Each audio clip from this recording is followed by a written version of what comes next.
Rester en sécurité durant une situation dangereuse. Cette vidéo explique comment rester en sécurité et les sentiments que vous pourriez éprouver en cas d'incident violent ou dangereux dans un espace public du Vermont.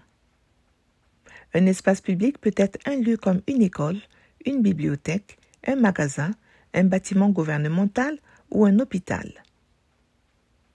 Parfois, la violence peut se produire à l'extérieur, dans des endroits comme la rue ou un parc. Notez cependant que la violence dans les espaces publics au Vermont est rare. Mais s'il y a de la violence ou une situation potentiellement dangereuse dans un espace public, il peut vous être demandé de vous mettre en confinement. Cela signifie rester là où vous êtes ou alors vous déplacer vers un endroit sûr jusqu'à ce que le danger soit écarté. Les enseignants ou professeurs, les agents de sécurité, la police ou les responsables de l'endroit donneront des instructions sur la démarche à suivre. Si vous ne comprenez pas les instructions, observez ce que font les autres et suivez leur exemple. On vous demandera peut-être de vous cacher ou de rester silencieux et immobile. Il peut être stressant d'attendre et de se demander ce qui se passe. Essayez de garder votre calme en respirant lentement ou en vous distrayant en pensant à des choses ou à des personnes que vous appréciez. Les enfants s'entraînent à savoir quoi faire en cas de situation dangereuse ou violente dans leur école afin de savoir quoi faire en cas d'urgence réelle. C'est ce qu'on appelle un exercice de confinement et cela se produit régulièrement dans les écoles de la même manière que les exercices d'incendie qui se passent où les enfants s'entraînent à sortir du bâtiment en toute sécurité en cas d'incendie. Si un confinement ou un exercice de confinement a lieu à l'école doit informer les parents et les tuteurs de ce qui s'est passé. Si vous avez des questions ou des préoccupations, parlez-en à quelqu'un à l'école. Parfois, un exercice d'incendie ou de confinement peut effrayer ou stresser un enfant et lui rappeler des choses effrayantes qui se sont produites dans le passé. Si vous remarquez que votre enfant éprouve des sentiments ou des comportements difficiles après un confinement ou un exercice de confinement, parlez-en à quelqu'un à l'école. Si vous êtes avec votre enfant pendant un confinement, votre priorité sera de rester calme. Votre calme aidera également votre enfant à rester calme.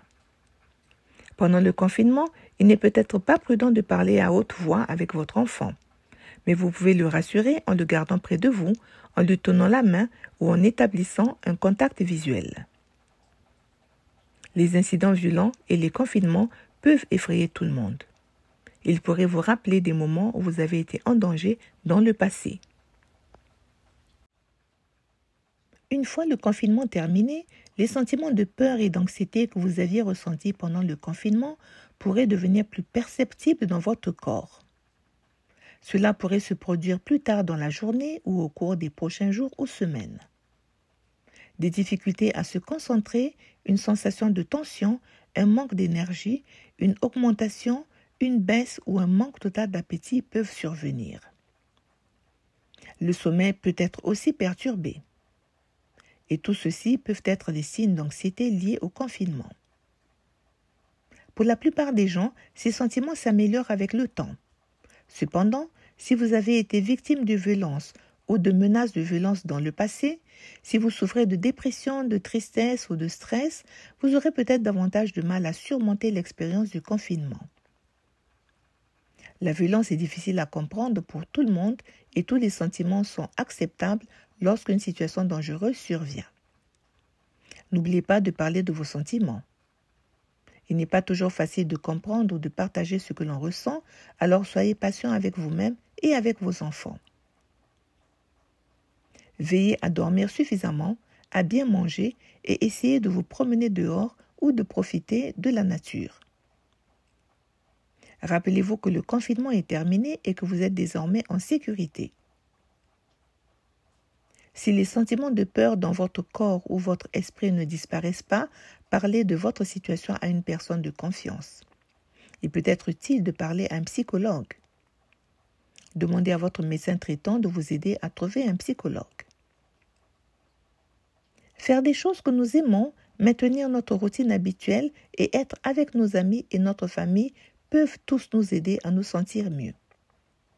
Soyez patient avec vous-même. N'oubliez pas que les confinements peuvent être très effrayants et qu'il faudra du temps pour que votre corps et votre esprit se sentent mieux.